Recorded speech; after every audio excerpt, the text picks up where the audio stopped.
Welcome back to Psychonauts 2. We're going to make some progress today, but we do have to talk a little bit about Past Craig. At this point, Past Craig was pretty unhappy because the game was being openly hostile. Nearly everybody in the Mother Lobe hates you. Most of them are nice enough to wait until you try and talk to them before telling you how much they hate you. Some of them are happier to yell at you as you pass vaguely nearby to tell you how much they hate you. Your boss constantly harasses you over the loudspeaker, and your friends will not help you. This kind of openly hostile environment is one I've encountered before in real life, and it usually means that the corporation is unsalvageable. It usually means that the work environment you're in is not one anybody should be in, and you should immediately quit because it's not going to go well. You'd think that a game studio would be extremely aware of that. I guess not.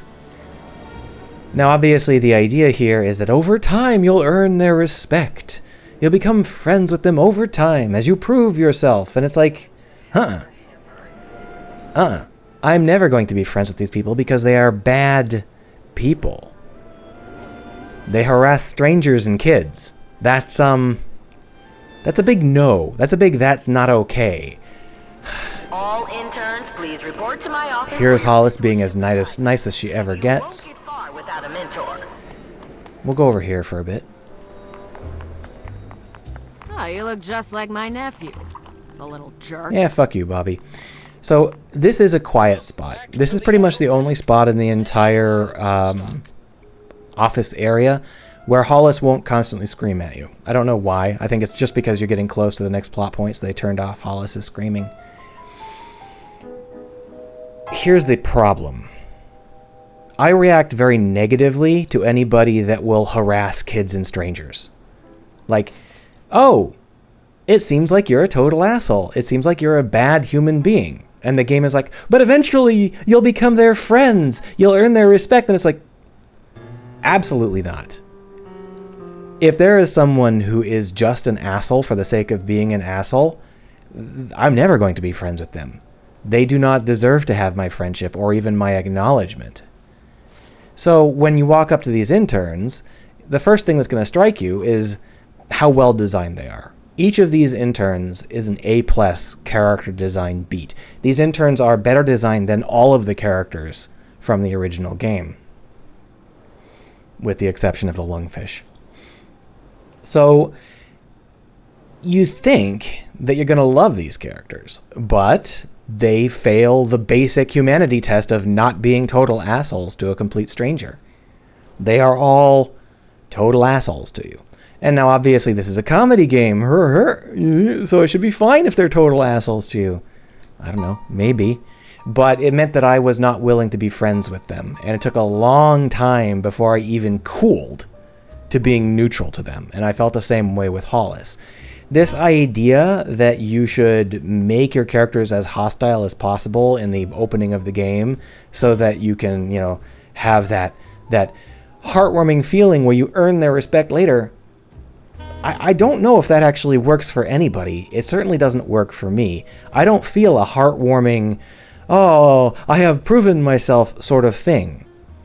My instinct is, okay, well, once I have watched these characters evolve from being bad people into being good people, maybe then I will allow them to be friendly with me.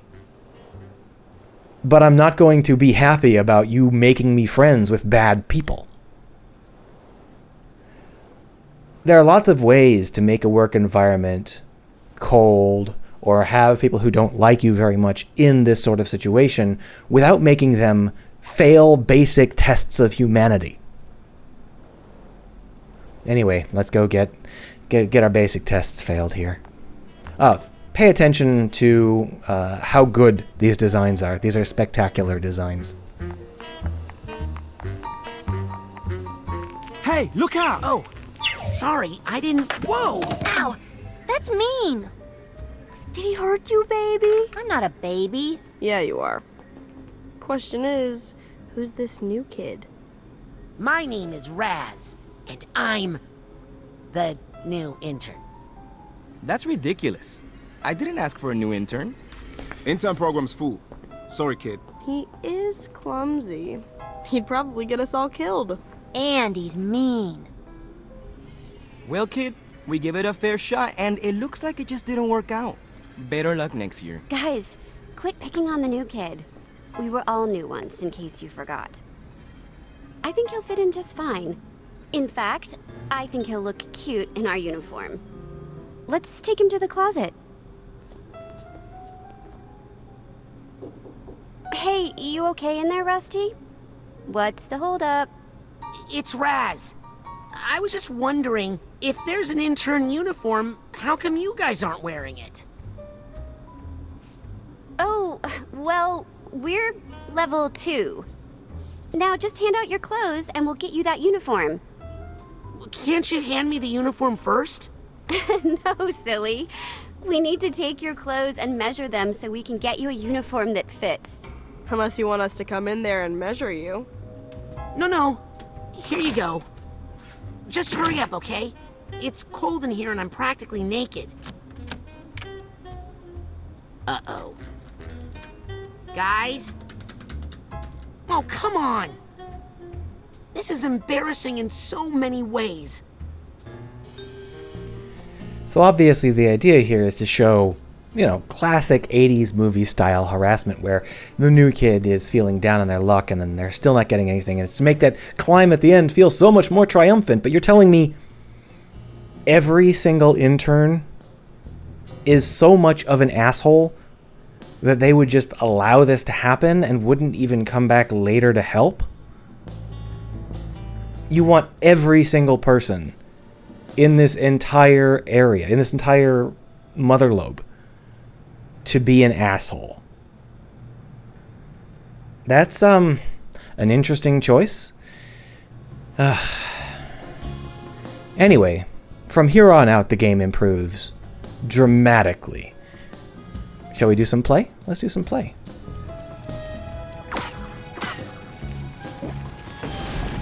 Ooh. So obviously this is going to teach you how, the dungeons work and stuff. Here we've got a really, really wonderful treat. There's a narrow slot, but I don't think I can fit through it. I love this sort of thing because this is a very clear indication that later we're going to come back here with a special power. And it sort of gives us a hint that we're going to get some kind of cool special power. Maybe we'll be able to turn into mail or something. That would be nifty. And we come on over here and we're trying to figure out, oh, look, here's some stuff. I don't have a key. Purple. Interesting. Door. Oh, look, a key. I don't have a key, right? Well, now I do, right? Cool. Neat. Let's go see what's in the treasure chest. You can see how this design is very solid and very straightforward, and that's great. From a level design perspective, I'm very pleased by the way that this is set up. It shows you all of your basic bits. You got your exit, you got your really obvious rat hole that's obviously going to be important because it's purple and glowing. It works really fantastically. I don't know the code. Rats. Rats indeed. Oh, sorry, Harold. You're absolutely right. I should think about how I'm using that word. What is it, Harold? Do you know the code? Is the code in there, Harold? I'm too big to go in there. If only I could see what you see in there. Hey, that reminds me. So now we have learned clairvoyance, and we're learning the part of the powers that really sucks, and that is the fact that we can only have 4 of them up at the same time, at least on the controller. I don't know whether or not it's possible in, with a keyboard. But the problem is that you almost always need 5. It's not too bad. So we're watching through Harold's eyes, and he's going to go and find the code for us. Somewhere here. There it is, 0276. That's it, Harold. Once again, Harold, I found your perspective to be an essential contribution to the mission. And then we have a fun little tightrope section. Yep. Oh no.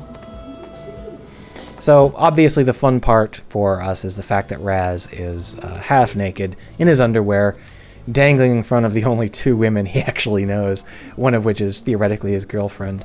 I think that's great. I think that this part really works because neither of these two characters are being assholes. And now we're learning how big the air ducts are in here. Can't break them open. And there we are, you see? We're learning about the fast travel tubes. The information we need. Have you tried the Corpus Calloserator? Of course, no effect. Deep lobe trepanator? It put him to sleep. Medulla retooler? That was the first thing I tried. No use. Sasha, you have to let me do more. You know it's because of me that... Otto. I mean, if I hadn't... Not a word, Rasputin, until I find you some new clothes. Sorry if the fit is a little off. They're the smallest clothes I had.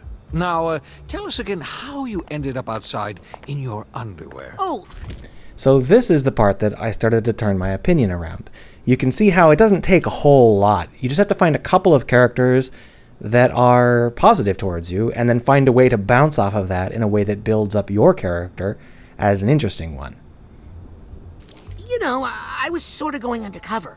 Just like you did, Agent Mentalis, in True Psychic Tales number 62. So when two of the adults are actually helpful to him and positive towards him, rather than, snitch, he talks about, he makes up an excuse. And, he's going to try and handle it himself later, quietly, and just get along with everybody, which is fine. That is a really great way to respond. He doesn't respond in a way that makes him feel weak or snitchy. But to be honest, he could have probably done almost anything in this situation, and I would have felt it was justified. When you use your defibrillator to hypnotize 16 trans troopers at once. Oh, please. That old yarn? Oh, they embellished so many details in that version. But in fact, it was 17 troopers. Well, love to chat, but I gotta make like a brain and bounce. If you're ever looking for just the right tool for the job, come see me in my workshop. Even the best Psychonauts require a little assistance now and then.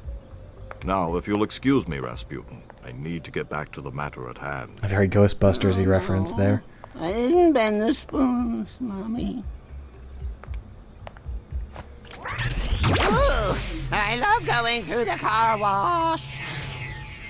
Oh, and don't worry about the other interns, Rasputin. Initiation rituals are a common method for a specialized social group to integrate foreign elements while preserving the social exclusivity of that group. Understand? Thanks, Sasha. So they literally went out of their way to tell us not to hold that against the interns. Which, I mean, sure. I don't have much choice, I guess, but you were the one that wrote all of the interns as being assholes, and now you're the one writing the idea that we should just forget that they were assholes. Don't know, man. It's a little weak. What if? But from here on, everything starts to improve dramatically. Next episode, something better.